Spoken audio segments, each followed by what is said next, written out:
जय श्री ओम नमः सिद्धेभ्यः।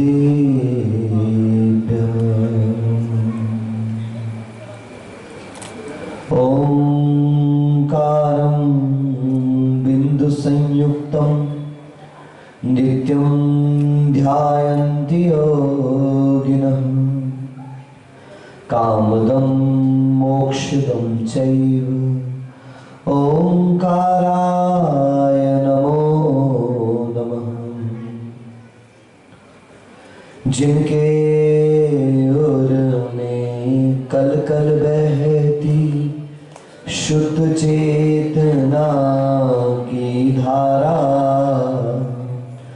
समतामय सम्यक्त्व मणि से जिनने निज को श्रृंगारा, वचनों के मोती बरसाते अमर रहे चिंतन नागर, मेरे उर में आन विराजो गुरुवर अभिनंदन सागर, गुरुवर अभिनंदन सागर, गुरुवर अभिनंदन सागर। पंच परमेश्वरी भगवान की पर्युषण का उत्साह आपके जयकारों से प्रदर्शित होता है। ऐसा जितने भी आपके बाईं तरफ उपवास करता बैठे हुए हैं, इतने आनंद इतने उत्साह के साथ जयकारा लगाएं कि उनका ये अंतिम दिवस भी बहुत आनंद और शांति के साथ व्यतीत हो जाए। वर्षा ने अपना काम कर ही दिया है, अब आपका काम बाकी है, वो जयकारों की वर्षा का काम है। आइए बहुत आनंद के साथ पंच परमेश्वर और गुरुओं का जयकारा करेंगे। इन सबको सुख मिले, शांति मिले और निर्विकल्प इनके उपवास संपन्न हो। बोले पंच परमेश्वरी भगवान की, मूल नायक श्री 1008 वृषभनाथ भगवान की, देवपुरी एवं श्रवणोदय में विराजमान चैतन्य चमत्कारी चिंतामणि पार्श्वनाथ भगवान की, चारित्र चक्रवर्ती प्रथम आचार्य गुरुवर शांति सागर जी मुनि महाराज की, परम पूज्य समाधि सम्राट अभीक्ष्ण ज्ञानोपयोगी वात्सल्य मूर्ति मम दीक्षा गुरुवर्य षष्ठम पट्टाचार्य समाधिस्थ आचार्य भगवान अभिनंदन सागर जी महाराज की, नगर गौरव योग रत्नाकर धर्मालंकार आचार्य श्री रयण सागर जी महाराज की, वर्तमान सप्तम आचार्य अनेकांत सागर जी महाराज की, समाधिस्थ आचार्य निजानंद सागर जी महाराज की, अहिंसा परमो धर्म की,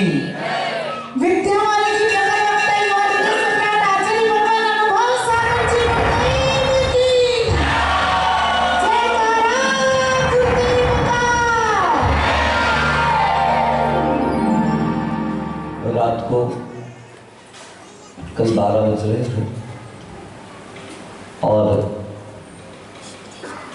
किसी कारण से कमरे से बाहर आना हुआ। यद्यपि रात में आवागमन मुनिराज नहीं किया करते, पर कभी कभी किसी प्रसंगवश आना भी पड़ सकता है। आए तो देखा ये युवकों की टोली जिनालय का सौंदर्यीकरण कर रहे थे। देख लो कितना सुंदर लग रहा है।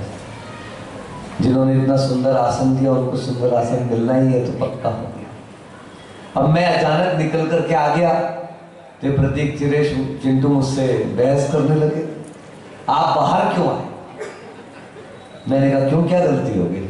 इशारे से मैंने उनसे कहा तो वो कहते हैं महाराज जी हम चाहते थे कि सुबह आपको सरप्राइज दें, लेकिन आप पहले ही निकल करके आ गए। मैंने कहा तुम्हें सरप्राइज देने की कोई आवश्यकता नहीं, क्योंकि भगवान जिस तरीके से आप उनकी व्यवस्था कर रहे हैं, भगवान आपको ऐसा सरप्राइज देने वाला है कि आप कल्पना भी नहीं कर सकते कि प्रभु के भक्ति में किया गया छोटा सा उपाय आपको ऐसे विशाल फल को देने वाला होता है। तो उन्होंने मुझसे पूछा महाराज आपको नींद नहीं आ रही? वैभव भैया उसी समय जा रहे थे मेरे पास। मैंने कहा क्या पता क्या बात है, नींद आ ही नहीं रही है। फिर भी मैं इनके कार्य के बाद अंदर गया, थोड़ा सा विश्राम करने का पुरुषार्थ किया और ना जाने स्वप्न में कैसे कैसे स्वप्न आने लगे और वापस नींद खुली और मैं उठ करके बैठ गया। आप जानते हैं क्या स्वप्न आया था? नहीं ना? नहीं तो बोलो। नहीं। हाँ, कैसे जानोगे मेरा स्वप्न? तुम कैसे जानोगे? स्वप्न तो मुझे आया था, तुम जान गए तो सब मना पड़े ज्ञानी हो जाओगे, अवधि ज्ञानी हो जाओगे। स्वप्न मुझे आया, मैं अचानक से आकुलता में जाग करके बैठा और मेरे आंखों में थोड़ी सी अश्रु की धारा थी। ऐसा लगा जैसे दिल में कोई आग लगी हो। आप जानते हैं क्या स्वप्न आया था? स्वप्न में कोई और नहीं, वैभव तुम नहीं आए थे, प्रतिक्रिया तुम भी नहीं आए थे, मेरे स्वप्न में रावण आया था। रावण कौन आया था? बोलो बोलो, आवाज नहीं आई।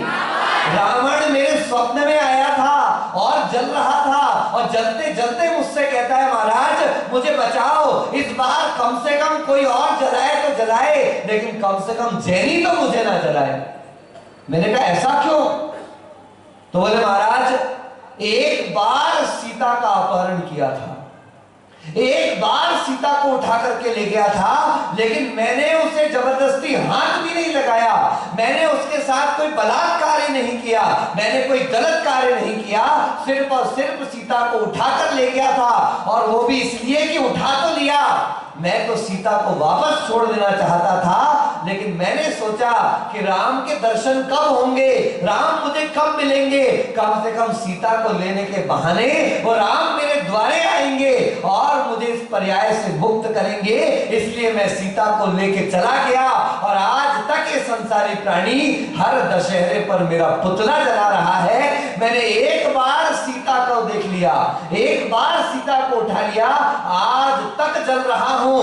क्या पता ये संसारी प्राणी रोज अपनी नजरों से, अपनी भावनाओं से, अपने विकार वासनाओं से कितनी सीताओं का अपहरण करते हैं, कितनी सीताओं का चीरहरण करते हैं। आपने कभी नहीं सोचा कि आपको किस किस आग में जलना पड़ेगा? बंधुओं, होने वाला तीर्थंकर आने वाली पर्याय में तीर्थंकर पद को प्राप्त करेंगे, और हम जैनी भी चले जाते हैं दशहरे में उस दशानन का क्या करते हैं, क्या बोलते हैं, दहन दहन करने के लिए चले। एक बार तो विचार करो, एक बार तो सोचो, काश दशानन को जलाने की बजाय अपने अंदर की विकार वासनाओं को जलाने का पुरुषार्थ किया होता। एक घर पर डिलीवरी होने वाली थी, पहली उनकी कन्या थी उस घर में, और उस कन्या के साथ वो हॉस्पिटल पहुंचे, मां को एडमिट किया गया था, बस डिलीवरी में थोड़ा सा समय बाकी था, तो मां और पिता अपनी बच्ची को बड़े प्रेम से सिर पर हाथ फेर के पूछते, बेटा तुझे क्या चाहिए, भाई चाहिए कि बहन? एक स्वाभाविक बात है, लड़का होता है तो लड़की मांग लेता है, अगर बेटी होती तो बेटा चाहते हैं। उस लड़की ने भी भावना करी कि मां मुझे तो भाई चाहिए। तो पिताजी कहते, बेटा कैसा भाई चाहिए? अचानक उस बच्ची के मुंह से निकल गया, मुझे रावण जैसा भाई चाहिए। कैसा भाई चाहिए बोलो? आपको आश्चर्य हुआ ना? मुझे भी बहुत हुआ था, लेकिन जब बाप ने बेटी से पूछा, उसे भी आश्चर्य था कि बेटा राम जैसा भाई क्यों नहीं चाहिए? बोले नहीं, मुझे ऐसा भाई नहीं चाहिए जो एक किसी दूसरे व्यक्ति की बात में आकर अपनी सीता जैसी सती पत्नी का परित्याग कर दे। मुझे तो रावण जैसा भाई चाहिए कि जो सीता को ले तो गया, लेकिन मजाल कि सीता को उसने स्पर्श भी कर लिया हो। उसका संकल्प था कि मैं उस स्त्री का स्पर्श भी नहीं करूंगा जो स्त्री मुझे स्वीकार नहीं करेगी। इस एक नियम का परिणाम जो उसने मुनिराज के चरणों में लिया था कि जो स्त्री मुझे स्वीकार नहीं करेगी, मैं कभी भी उस स्त्री का बलात्कार नहीं करूंगा। इस एक संकल्प के कारण आने वाले समय में रावण तुम्हारा तीर्थंकर होगा। यहां जला रहे हो और वहां अर्घ चढ़ा रहे हो। भूत भविष्यत वर्तमान की 30-24 मैं जाऊं, चैत्य चैतालय कृतिमा कृत्रिम, तीन लोक के मंडल। अतीत के तीर्थंकरों के अर्घ चढ़ाए, वर्तमान के तीर्थंकरों के अर्घ चढ़ाए, और भविष्य के तीर्थंकरों के अर्घ चढ़ाए जो होने वाले हैं, जिनका होना निश्चित हो गया है। ऐसा वो दशानन, याद रखें, वो घृणा का पात्र नहीं है। सारी दुनिया ने उसको घृणा के रूप में देख लिया, लेकिन क्या कभी हमने विचार किया आज हमारे वस्त्र कहां जा रहे हैं? लॉर्ड मैकाले जब पहली बार भारत आया था 1869 समथिंग, ऐसी कुछ डेट हो सकती है या तो 1829 हो सकती, मैं विस्मृत कर गया। वो यहां से भारत से जाने के बाद उसने ब्रिटिश संसद में जाकर के अपना जो वक्तव्य दिया था, अपने जो शब्द कहे थे, वो शब्द यही थे कि अगर भारत को जीतना है आप शस्त्र से नहीं जीत सकते, अगर भारत को जीतना है आप अस्त्र से नहीं जीत सकते, अगर भारत को जीतना है आप सेना से नहीं जीत सकते, अगर भारत को जीतना है तो आपको वहां के युवाओं के चारित्र को गिराना होगा, क्योंकि भारत की सबसे बड़ी शक्ति है चारित्र, भारत की सबसे बड़ी शक्ति है कैरेक्टर। अगर कैरेक्टर को आपने गिरा दिया तो भारत को जीतने के लिए किसी अस्त्र शस्त्र, किसी बारूद गोले, किसी बम तलवार की आवश्यकता नहीं है, सिर्फ इनके चारित्र को गिराओ। और उन्होंने प्रारंभ किया सबसे पहले। गुरुदेव कहते थे पहले के लोग मोटा खाते थे और मोटा पहनते थे। बोलो क्या कहा? हाँ, दरदरा आटा हुआ करता था, थोड़ा सा रवीदार आटा हुआ करता था, परिणाम सबका पेट, सबका लीवर, सबका स्वास्थ्य, सबका शरीर अच्छा रहता था। अब आज चिकना खाते हैं, मैदा। क्या खा रहे हैं? बोलो बोलो ना, मुंह खोलो, मौन पूर्वक। 14 से क्या आपकी, देखो बोलते जाओगे मेरा गला खराब है, आप मेरा साथ दोगे तो अपन बहुत अच्छे से जल्दी जल्दी काम कर लेंगे। अश्विन ने पहले कह दिया महाराज आज नहीं, मैं तो बोलूंगा, तुमने कहा है तो मैं सबको बताऊंगा। कह कहा शॉर्ट में प्रवचन करना। मैंने कहा शॉर्ट में कितना? तो बोले रोज 1.5 घंटे करते हो, 1 घंटे करते हो, तो आज 1.25 घंटे। तुम चिंता मत करो, हमें सबकी चिंता है। हमारे गुरुदेव ने सिखाया था बेटा टेस्ट मैच खेलने का मौका मिले तो टेस्ट खेल लेना, वनडे खेलने का मौका मिले वनडे खेल लेना। और अब नया प्रारूप आया है 2020, आपको वो खेलने का मौका मिले। प्लेयर तो वही है जो टेस्ट में भी चल जाए, वनडे में भी चल जाए। और अब आप जानो 2 महीने में हम कौन से मैच में चलने वाले। तो लॉर्ड मैकाले ने कहा, हमारे गुरुदेव ने कहा था कि पहले मोटा खाते थे और मोटा पहनते थे, आज चिकना सब सामान, चाहे आप पाव खा लो, चाहे पाव भाजी खा लो, चाहे पिज्जा खा लीजिए, चाहे चाउमीन खा लीजिए, ये सारे पदार्थ चिकने मैदे से बना करते हैं। और जितना चिकना खाएंगे उतना जाकर के वो आपके लीवर को खराब करने वाला है बंधुओं। और तो और, अब तो डोसा बनेगा तो चीज डलेगा, चाउमीन बनेगा तो चीज डलेगा, अब तो समोसा बनेगा तो चीज डलेगा। जरा आपने सुना ये चीज है क्या? गाय के स्तन से दूध निकला, अगर 48 मिनट में गर्म हो गया तो ठीक, अगर 48 मिनट में गर्म नहीं हो पाया उसे जैनाचार्य अभक्ष कहते हैं, वो सेवन योग्य नहीं है, उसे मांसाहार की श्रेणी में रखा गया है। क्योंकि दूध में उसके जैसे जिस प्राणी का वो पदार्थ है, जिस प्राणी का रक्त है, जिस प्राणी का दूध है, जिस प्राणी का मांस है, 48 मिनट के अंदर उसके जैसे जीवों की उत्पत्ति प्रारंभ वे सम्मूर्छन है, इसलिए हमारे दृष्टिगोचर नहीं होने वाले। लेकिन आप सोचिए अगर वो 48 मिनट निकल गया है या कच्चा दूध है तो वो मांस के बराबर हमारे लिए कहला जाता है। ऐसे मांस जैसे उस दूध को, कच्चे दूध को फाड़ा जाता है और उस फाड़ने के बाद अगर पके दूध को फाड़ा जाए तो पनीर बनता है, छेना बनता है, और कच्चे दूध को फाड़ा जाए तो चीज बनता है। आज हमारी सारी युवा पीढ़ी हर पदार्थ में चीज का सेवन कर रही है। याद रखना, जैसा खाओ अन्न वैसा होवे मन, जैसा अन्न खाओगे वैसा ही मन होने वाला है। आप अपने बच्चों को चारित्रिक पतन से नहीं बचा सकते, क्योंकि जिसके खान पान की शुद्धि नहीं है उसके खानदान की शुद्धि कभी होने वाली। पतला चिकना पहनते थे और मोटा पहनते थे और मोटा खाते थे। पहले के वस्त्र देख लेना कि महिलाओं के वस्त्र किस तरीके के हुआ करते थे। आज आदमी तो फुल पहन करके आ रहे हैं और महिलाएं क्या पहनेंगी? स्लीवलेस। क्या पहनेंगी? बोलो ना, आपने क्या सोचा? क्या दिखाना चाहते हो? क्या बताना चाहते हो? किसके सामने क्या प्रदर्शित करना चाहते हो? बंधुओं, एक सभ्य नारी अपने पति के लिए तैयार होती है, एक संस्कारित महिला सिर्फ और सिर्फ अपने परिवार के लिए तैयार होती है।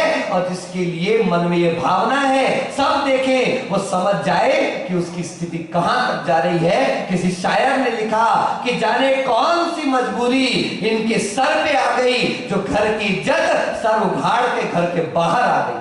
कितनी बार कह दिया सिर ढको, सिर ढको, सिर ढको, सिर ढको, सिर ढको। बोलो बोलो बोलो। माता ओढ़ो, जिसकी शादी हो गई, जिसका पति जिंदा है और जो अपने पति की सही सलामती चाहती है, ऐसी महिला कभी अपने घर से बाहर अपना सिर उखाड़ करके नहीं निकलती। ऐसा मेरे गुरुदेव अभिनंदन सागर जी महाराज कहा करते थे। तुम लोगों ने अगर घर के बाहर कदम रखा और अगर मस्तक पर आपके घूंघट है, याद रखना इससे बड़ी जिन शासन की, आपके गुरु की, आपके धर्म की और आपकी संस्कृति की कोई दूसरी परिभाषा और प्रभावना नहीं हो सकती। पर पता नहीं क्या पढ़ के आए हो तुम लोग। चलो बोलते आज मजेदार एक पुरानी बात याद है। बोलो अनार का, आवाज नहीं आई। संतोष भाई बोलो, सब संतोष को ही देखने में। बिल्कुल संतोष तो है नहीं कि मैं भी तो सामने बैठा हूं। बोलो अनार का, आम का, ई इमली का, ई ईख का। थोड़ी इंग्लिश भी देख लेते हैं, इंग्लिश का जमाना है साहब। ए फॉर पक्का हो गया, टाइम कम है ना, जो अश्विन भैया ने कहा इसलिए कम में लिखा है। अनार, आम, ई इमली, ई ईख खाने का, अनार भी खाने का, आम भी खाने का, इमली भी खाने की, ईख माने गन्ना भी खाने का। ये सारे रसना इंद्री के विषय। अंग्रेजों में जाओ, ए फॉर बोलो, एप्पल भी क्या, मतलब दोनों, चाहे अंग्रेजी वाले हो और चाहे हिंदी वाले हो, दोनों की शुरुआत कहां से हो रही है? रसना इंद्री से हो रही है। एंड पर तो चलो, A B C D E F G H I J K L M O P Q R S T V W X Y और जेड फॉर जेब्रा माने गधा। गधे का भाई ऐसा मान लो, गधा तो नहीं, गधे का। देख लो अंग्रेजी संस्कृति के हाल। जो अंग्रेजों की पूंछ बने, शुरुआत रसना से हुई और बन गए पशु। और जरा हिंदी पढ़ो, कितनों को तो आती नहीं होगी।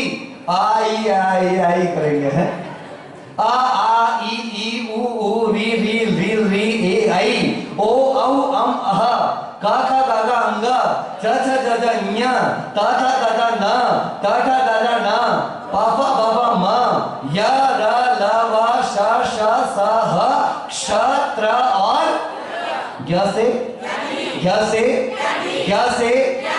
आपको निर्णय करना है। जेड फॉर जेब्रा यानी गधे का भाई बनना है या ज्ञ से? बताओ क्या बनना है? कहना तो बहुत आसान है। It is very much easy to fight for principles but that much difficult to live up with them. सिद्धांतों के लिए लड़ना बहुत आसान है, लेकिन दुनिया का सबसे कठिनतम काम है उन सिद्धांतों को स्वयं जीना। आज की स्थिति यह है, माँ बाप चाहते हैं मेरा बेटा राम बने, मेरा बेटा लक्ष्मण बने, और खुद शूर्पणखा बन के बैठी है। क्या बन के बैठी है? बोलो ना। Welcome to the 21st of century. आप सबका 21वीं सदी में स्वागत है। अगर कार्स कीलेस, बोलो अगर कार्स, अब कार में चाबी लगाने की जरूरत नहीं, रिमोट दबाओ उधर कार खुल गया, गेट खुल गया, कांच खुल गया, कार स्टार्ट भी हो जाएगी। अगर कार्स आर कीलेस, अगर बाइक्स आर किकलेस, आधे आधे चेयरमैन क्यों बढ़ गए? सोचो स्कूटी में घूम रहे इस चक्कर में। अगर ये किक मार रहे होते पवन भाई, कुर्सी में सोफे में बैठने की जरूरत नहीं पड़ रही होती। आज ऊपर बैठे हो तो कारण क्या? बोलो। Bikes are किकलेस। किक मारना नहीं है, आलसी जीवन है। जैसे बन रहा है वैसे बैठो, जैसे बन रहा वैसे उठो। और आ गई स्कूटी, बस स्कूटी में घूम रहे आनंद से, सेल्फ मारो, गाड़ी चालू। पैर का कोई उपयोग ही नहीं है, पैर का कोई काम ही नहीं है। यहां तक कि सागवाड़ा में तो हे प्रभु सबको सद्बुद्धि दे, आज ताली बजा के स्वागत करना कि चंद्र प्रभु दिगंबर जैन मंदिर कमेटी ने निर्णय लिया, पक्का कर दिया और हाथ उठाकर समर्थन करके निर्णय पक्का किया कि जो कोई गाड़ी में बैठ करके 16 पहन करके आएगा उसको जिनेंद्र भगवान का अभिषेक नहीं करने दिया जाएगा। ऐसा निर्णय आज चंद्र प्रभु दिगंबर जैन मंदिर की कमेटी ने किया है और मैं उनको बार बार धन्यवाद देता हूं कि कम से कम 2 महीने के इन उपदेशों को आज आपने, आज मेरा स्पेशल डे है भाई, आज 21 साल हो गए आज के दिन पहली बार अमरकंटक में आचार्य भगवंत विद्यासागर जी महाराज से मुझे ब्रह्मचर्य व्रत लेने का सौभाग्य प्राप्त हुआ था। पर्यूषण पर्व का अंतिम दिन था और गुरु जी के चरण छूकर आज ब्रह्मचर्य व्रत का पहला संकल्प किया था। चलते चलते 21 साल गुजर गए। आज मैंने कहा गिफ्ट क्या देते हो? तो राजू भाई बोले आप जो बोलो। मैंने कहा आज मंदिर में पट्टी लग जाना चाहिए कि इस मंदिर में गाड़ी पे बैठ करके आने वालों को अभिषेक करने नहीं दिया जाएगा। अगर इतना संकल्प आपने कर लिया, मेरे लिए इससे बड़ा कोई दूसरी गुरु दक्षिणा नहीं हो सकती। और ये सागवाड़ा समाज को भी संकल्पित होना चाहिए। आप 20पंथी हैं, कट्टर 20पंथी रहिए, लेकिन अपनी क्रियाओं में विवेक बना करके रखिए। अगर आपने विवेक खो दिया तो ना तो 20पंथी और ना तो 13पंथी, आप तो कोई पंथी नहीं बचे। अरे मोहन मीणा है, मीणा पर्यूषण पर्व में 10 उपवास किए इसने डूंगरपुर में आके। अभी भी कम नहीं है, अभी भी एक आहार और एक उपवास की साधना निरंतर करता है। ये रात्रि भोजन नहीं करता, ये आलू प्याज नहीं खाता, ये महीने में ब्रह्मचर्य व्रत के संकल्पित दिनों में पालन करता है। इस प्रकार का बाहर पानी नहीं पीता भैया। टीचर है, टीचर नागफनी जाने पर बीच में गांव पड़ता है, उसमें इसकी पोस्टिंग है। ये अपना भोजन अपना पानी हमेशा अपने साथ बैग में लेके जाता है और हमारी पीढ़ियां ठेले पे खड़ी हैं। कटवाओ महाराज नाक। सोचिएगा, विचार करिएगा। ये आज का दिन, कल पूर्णिमा के दिन जितनी जैन समाज है संकल्प कर लेना कि आज हमारे व्रत खत्म जरूर हुए हैं, लेकिन कल कोई ठेले पे ना खड़ा हो जाए, कल कोई होटल में ना चला जाए। अरे कम से कम एक दिन तो धैर्य रख लो, एक दिन तो संयम रख लो। हमारे हाल ऐसे, वो हाथी घुसा पानी के अंदर, महावत ने नहलाया चकाचक लक्स से, लिरिल से, रेक्सोना से, डव से और पियर्स से, और उसके बाद बढ़िया चमका दिया उसको फेयर एंड हैंडसम से। किससे? और हाथी बाहर निकला और जाकर के मिट्टी किनारे की धूल उठाई, मिट्टी उठाई, रेत उठाई और सारी अपने ऊपर डाल ली। 10 दिन बाहर नहीं खाया, 10 दिन बाहर देखा नहीं, बाहर का पानी नहीं पिया, और सुबह हुई नहीं और ठेले पे समोसे खाते दिखाई दे रहे। नाक मत कटा दिए बंधुओं, इतना तो उपकार मेरे ऊपर अवश्य कर देना। तो बंधुओं याद रखना कि ये प्रभावना के बहुत सारे आयाम हैं। जुलूस निकालने का नाम प्रभावना नहीं, रथ निकालने का नाम प्रभावना नहीं, खूब भीड़ इकट्ठी करके रोड पे घूम रहे हो, इसका नाम प्रभावना नहीं। लॉर्ड मैकाले ने जो कहा था कि अगर भारतीय संस्कृति का पतन करना है तो यहाँ के कपड़े, महिलाओं के वस्त्र छोटे कर दो, महिलाओं के वस्त्र ओछे कर दो, महिलाओं के वस्त्र पतले कर दो। इस संस्कृति का पतन होने में देर नहीं लगेगी। आज हम अंग्रेजी पढ़ते कम है, अंग्रेज ज्यादा बन गए। महाराज आप तो बढ़िया अंग्रेजी बोलते हो। किसने कहा अंग्रेजी बोलने मना किया है? गुरुदेव कहते थे अंग्रेजी पढ़ो लेकिन अंग्रेज मत बनो।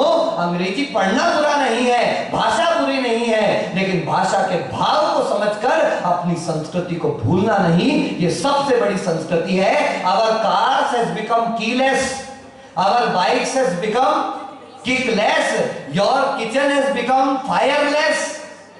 अब तो सीधे किस में रख दिया? ओवन में डाल दिया। और वो क्या होता है आजकल, क्या बोलते हैं, माइक्रोवेव। सब बर्बाद कर दिया अपना घर, क्योंकि जो जो चीजें इलेक्ट्रिसिटी से पकती हैं उसमें इलेक्ट्रोमैग्नेटिक फील्ड डेवलप हो जाती है। कभी वैज्ञानिक आपको ये बात नहीं बताएंगे, मैं आपको बताता हूं कि जो चीजें माइक्रोवेव में पकती हैं उसको पचाने में आपके लीवर को 40% अधिक मेहनत करनी पड़ती है। अब आप समझ लीजिए कि आपने माइक्रोवेव का पका हुआ खाया और आपके लीवर को कितनी ज्यादा मेहनत करनी पड़ेगी, और इतना सामर्थ्य आज वर्तमान में आपके लीवर में नहीं है। इसलिए सावधान। Our kitchen has become wireless, your phone has become wireless. Phone क्या हो गया? बोलो ना। पहले तो एक घर में एक फोन होता था कॉमन, लड़कियां कम भागती थी, सेटिंग कम होती थी। अब तो क्या पता कौन किससे कब कितने बजे। मैं तो जानता हूं किसी सभ्य परिवार के बच्चे बच्चियां एक रात्रि के समय के सीमित समय के बाद किसी अन्य पुरुष या स्त्री से बात नहीं कर सकते। आपने सोचा मेरी बच्ची तो बहुत अच्छी है, मेरा बेटा तो बहुत अच्छा है। हम ध्यान रख के चलना बंधुओं, आपके समीप मोम का पिघलना निश्चित है, हवाओं में पत्तों का बिखरना निश्चित है, ढलान में पानी का नीचे जाना निश्चित है। ऐसी गलत साथ और संगति के मिलने पर मन में भरी वासनाओं का भड़क जाना निश्चित है। ये मन की वासनाएं पेट्रोल के समान है, ये विकार वासनाएं, ये सारी चीजें बाहरी साधन, ये माचिस के समान है। और संतों का सानिध्य, ये सद्भावनाएं, ये सदुपदेश, ये फ्रिज के समान है। याद रख लेना, आप सालों साल फ्रिज के अंदर रख दो पेट्रोल को, जब भी निकालोगे और माचिस का संसर्ग मिलेगा वो सारा का सारा पेट्रोल जल के राख हो जाएगा। अगर आपने अपने बच्चों को संत संगति नहीं कराई, अगर आपके बच्चे साधुओं के समीप नहीं आ पाए, ये याद रख लेना कि आपका भविष्य खतरे में है बंधुओं। Our kitchen has become fireless, our cooking has, our phones has become wireless, our childrens has become mannerless, our education has become meaningless, everything is becoming। अरे और बच्चे अभी तो ये your wives वरुण fearless कैसी हो गई, बोलो ना। ऐसे ऐसे अधिकार दे दिए। मैंने आपको एक दिन बताया था हमारे घर में सबसे पहले क्या था, गरीब आदमी थे भाई, देखो सीधी सीधी बात। पापा ने कहा पैदल चलना है बेटा, पैदल चलने से आदमी स्वस्थ रहता है, पैदल चलते थे। थोड़ी तरक्की हुई, बाइसिकल आई, और तरक्की हुई तो लूना सुपर, कौन सी लूना आई, लूना सुपर आई, M80 वगैरह नहीं होती सब गाड़ियां, बढ़िया गाड़ियां थी साहब। आगे की सीट ऊंची और पीछे की सीट देखी भी नहीं कि नहीं देखी, नहीं देखी। पहले की कैसी लूना आती थी, आगे की सीट बोलो और पीछे की सीट, आदमी चलाता था, औरत पीछे बैठती थी, आदमी ऊपर बैठता था, औरत नीचे बैठती थी। बराबरी का अधिकार चाहिए साहब, स्त्री सशक्तिकरण, महिला समानता ले आओ। आ गई एलएमएल वेस्पा, आ गई हीरो होंडा, आ गई यामाहा, आ गई सुजुकी सामुराई, और बराबर की सीट आई। अब चले जा रहे हैं, अब बराबर की सीट आने का दुष्परिणाम देखो। अब की बाइक देखना, अपाचे, उड़ी बाबा, और पता नहीं क्या क्या, तो मैं तो नाम भी भूल गया सब। आगे की सीट नीची और पीछे की सीट, बोलो आगे की सीट पीछे की सीट, आदमी गया नीचे और औरत गई। अब आप खुद समझ लो किसकी जगह क्या, कैसी दबाने की बात नहीं थी, ये गिराने की बात नहीं थी, ये तो प्रेम स्नेह वात्सल्य की बात थी कि सब एक दूसरे के सहभागी बन के चलते थे। लेकिन हमने अपनी मर्यादाओं को तोड़ दिया। Your wife has become fearless and their clothes has become sleeveless. वस्त्रों की मर्यादा जिसने ध्यान नहीं रखी, वस्त्रों का ध्यान जिसने नहीं रखा बंधुओं, आपको क्या लगता है क्या होता है महाराज जी वस्त्र से? क्या हो सकता है अगर कम छोटे आड़े तिरछे पहन लिए तो दूसरे अपनी नजर को संभाल ले? वाह क्या उपदेश है कि दूसरे अपनी नजर को संभाल लें। गजब का आंसर दिया गया युवा पीढ़ी के माध्यम से, लड़कियों के माध्यम से, कि लड़कों को अपनी नजर सुधारना चाहिए। हाँ मैं भी कहता हूं लड़कों को अपनी नजर सुधारना चाहिए, मगर आपको भी अपनी मर्यादा का पालन करना चाहिए। अगर आप मर्यादा में हैं, ये वो भारतीय संस्कृति है बंधुओं कि जब तक इस देश में स्त्रियां मर्यादा में रही हैं, मैंने आपको उस दिन कहा था, if you educate a man you are just educating a man, but if you are educating a woman, you are educating a whole generation। अगर आप एक पुरुष को शिक्षित और चारित्रवान बनाते हैं तो सिर्फ एक पुरुष शिक्षित होता है, लेकिन अगर महिला चारित्रवान है, महिला शिक्षित है, तो वो सारी की सारी पीढ़ी को शिक्षित कर दिया करती है। ब्रह्मचर्य परिपाटी अपनी सतियों यतियों की प्यारी, बंधन विरहित शील नवीना, तुलना में इससे हारी, शील सहित नारी हर जग में सबसे पूजी जाती है, और शील रहित नारी इस जग में देखो ठोकर खाती है। सीता ने एक कदम बाहर किया, रावण की गलती नहीं थी, रावण तो रावण था, रावण बोल, रावण तो रावण था ना, वो तो राम राम नहीं था, वो तो लक्ष्मण नहीं था। राम को कहा कि रावण ने सोचा, एक बार मन में विचार आया मैं राम का रूप बना के जाता हूं, उसने 10 बार कोशिश करी। जब जब उसने राम का रूप बनाया उसके मन में सीता के अपहरण का भाव ही नहीं आया। रावण ने लक्ष्मण का रूप बनाया तो जब जब लक्ष्मण का रूप बना के सामने जाता था तो नजर ही नहीं ऊपर उठती थी। जब सीता का अपहरण हो गया, चले गए, तब ये लक्ष्मण ढूंढते ढूंढते ढूंढते फिर रहे थे, हनुमान और लक्ष्मण। तो रास्ते में कई जगह इनको सीता के गहने मिले। तो जब उन्होंने पूछा देखो ये हार किसका है, लक्ष्मण ने कहा मैं नहीं जानता। देखो ये नथ किसकी है, मैं नहीं जानता। ये कान की बालियां किसकी, मैं नहीं जानता। ये कंगन किसके हैं, लक्ष्मण ने कहा मैं नहीं जानता। फिर जैसी पायल दिखाई गई तो लक्ष्मण तुरंत रोने लगे, अरे ये तो मेरी भाभी का है, ये सीता मैया का है। तो हनुमान ने पूछा ये बाकी भी तो यहीं पड़े हैं सारे गहने। तो वो कहता मैंने अपने जीवन में कभी सीता के चरण के ऊपर उनका शरीर भी नहीं देखा। ये वो भारतीय संस्कृति है बंधुओं, और हम आज नजरों से न जाने कितनी स्त्रियों का चीरहरण कर रहे हैं। पुरुष को अपनी मर्यादा का पालन करना है और महिला को अपनी मर्यादा का, लेकिन पुरुष से ज्यादा इंपॉर्टेंट है महिला की मर्यादा का पालन। रावण तो बोलो क्या था, मगर सीता तो उसने कैसे क्रॉस कर दिया, उसने कैसे पैर बाहर कर दिया। सीता के सामने जब मर्यादा की लक्ष्मण रेखा थी, अगर सीता मर्यादा की लक्ष्मण रेखा नहीं लांघती तो किसी रावण का साहस नहीं था कि वो सीता को स्पर्श भी कर ले। आप सबने रामायण देखी है, अगर वो घुसता, जबरदस्ती प्रवेश करता तो सीता के सतीत्व के कारण वो जल करके राख हो जाता। अपने सतीत्व में ऐसी ताकत करो। मुझे आज भी याद है बंधुओं, हॉस्टल कॉलेज में मैं भी रहा हूं, इंजीनियरिंग में करके आया हूं। कॉलेज में जो लड़कियां जैसे कपड़े पहनती थी, ज्यादातर लड़कों की धारणा भी उन लड़कियों के प्रति वैसी ही बनती थी। और ये लड़कियां समझती नहीं है, इनको मल्लिका बनना है, इनको कैटरीना बनना है, इनको पता नहीं क्या क्या बनना है। और जरा किसी लड़के से दिल से पूछना गर्लफ्रेंड कैसी चाहिए है, कैटरीना जैसी चाहिए, करीना जैसी चाहिए, आलिया जैसी चाहिए, और जो पत्नी कैसी चाहिए, सीता जैसी चाहिए, अंजना जैसी चाहिए, मैना जैसी चाहिए। ये डबल स्टैंडर्ड वालों के लिए तुम अपना स्टैंडर्ड गिराते चले जा रहे हो। बंधु आचार्यों की बात याद रखो ना रखो, मेरी बात याद रखो ना रखो, लेकिन एक बार लॉर्ड मैकाले की बात को जरूर याद रखना।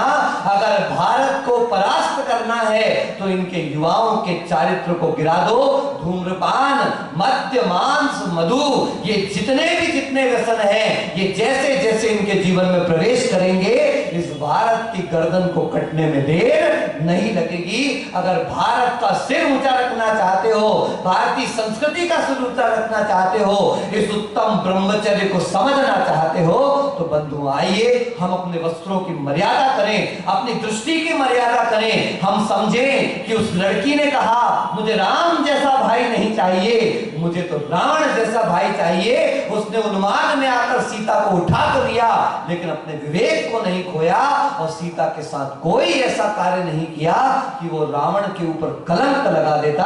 बंधु आइए हम भी इस प्रकार से आज पर्युषण पर्व का ये अंतिम दिवस, अंतिम ना होते हुए बंधु गुरुदेव कहते थे last but not the least, ये आखिरी जरूर है लेकिन किसी से कम नहीं है। ये 9 दिन की सार्थकता इस उत्तम ब्रह्मचर्य के दिन आती है। मैं नहीं कह रहा तुम ब्रह्मचारी बन जाओ, सफेद कपड़े पहन लो, दीक्षा ले लो, बस इतना इतना आज संकल्प करके जाना कि जो मुझे स्वीकार नहीं करेगा मैं कभी जबरदस्ती उसके हाथ लगाने का कार्य नहीं करूंगा।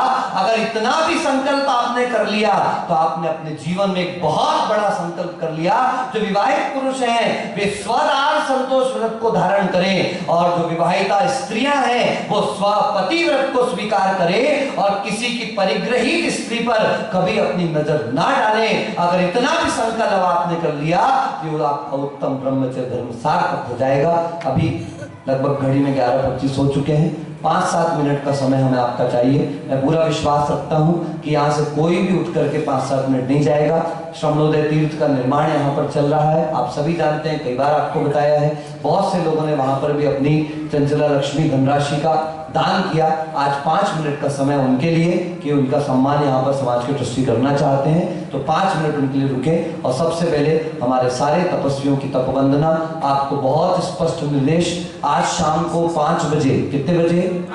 बच्चे, बूढ़े, युवा, जवान, महिलाएं, पुरुष, अगर आप 9 दिन ध्यान में नहीं आए, मुझे कोई आपसे लड़ाई नहीं, मगर आज सबको जहां जिसको जैसा स्थान अनुकूल लगे, आप गैलरी में बैठना चाहो गैलरी पर बैठो, आप सीढ़ी में बैठना चाहो आप सीढ़ी में बैठो, आप यहां बैठना चाहो वहां बैठो, आप मुझसे कहो महाराज सिंहासन खाली कर दो, वेलकम। लेकिन इतना ध्यान रखना कि आज शाम के प्रतिक्रमण में आपको अवश्य आना है। 5 बजे एक्यूरेट यहाँ पर प्रतिक्रमण प्रारंभ होगा। प्रतिक्रमण और सामायिक आपको बहुत आनंद आएगा, ये मेरा आपसे वायदा है, नहीं आए तो पैसे वापस कर देना, ठीक है ना। तो ये शाम को आपको 5 से 7 यहाँ पर उपस्थित होना ही होना है। कल सुबह जैसा क्या पालकी निकलती, क्या निकलती, गंधकुटी, कल सुबह जो गंधकुटी का समय है 8 बजे गंधकुटी निकलेगी और 1 घंटे के भ्रमण के बाद वो गंधकुटी इसी बोर्डिंग में आकर के यहाँ पर विराजमान होगी। यहाँ पर 5-10-15 मिनट के कार्यक्रम के उपरांत तपस्वियों का पालना यहीं पर सामूहिक रूप से संपन्न होगा। व्यवस्था आपको पहले से ही बता देता हूँ, जहां मैं बैठा हूँ इसी जगह पर मैं कल भी बैठूंगा और सामने करना है वहां पर मैं वही स्थान फ्रंट में ना, सामने यहाँ पर सारे तपस्वियों का बाटा लगेगा, यहीं पर उनकी पारणा संपन्न होगी। सर्वप्रथम संघ के अलावा कोई भी खड़ा नहीं होगा, ना मम्मी, ना पापा, ना पत्नी, ना पति, ना भाई, ना रिश्ता। सबसे पहले हमारा संघ जाकर के उनकी पारणा प्रारंभ कराएगा और उसके बाद विधिवत तरीके से आप लोग उनकी पारणा में सहयोग करेंगे। आप खुद सोच लें, अगर आपने एक दिन ना खाया हो और आपको 50 लोग घेर ले तो आपको कैसा लगेगा। इसलिए आप जितनी मर्यादा रखेंगे, याद रखें, तेल लगाने का नाम वैयावृत्ति नहीं है, पैर दबाने का नाम वैयावृत्ति नहीं है, उनको अनुकूलता प्रदान करना ये सबसे पहली वैयावृत्ति है। तो उनके ऊपर थोड़ी करुणा करके, दया करके कल के दिन आप हाफ-चाप नहीं करें, बिल्कुल सहजता से सिस्टमेटिक तरीके से उनकी पारणा आदि का अपन यहाँ पर कराएंगे। कल सुबह के जुलूस में यानी गंधकुटी के साथ हमारे तपस्वी लोग भी साथ में रहेंगे। सभी लोग लंबा जुलूस नहीं करके एक सामान्य जो भी व्यवस्था है उसके साथ समय से समय 9 बजे यहाँ पर पारणा का कार्यक्रम अपना प्रारंभ हो जाएगा। इस बात का सभी लोग सूचना को ध्यान में रख करके चलिए। बोले आचार्य सागर जी गुरुदेव की जय, तारा गुरुदेव का। महानुभावों, कहते हैं बच्चों के मुख में भगवान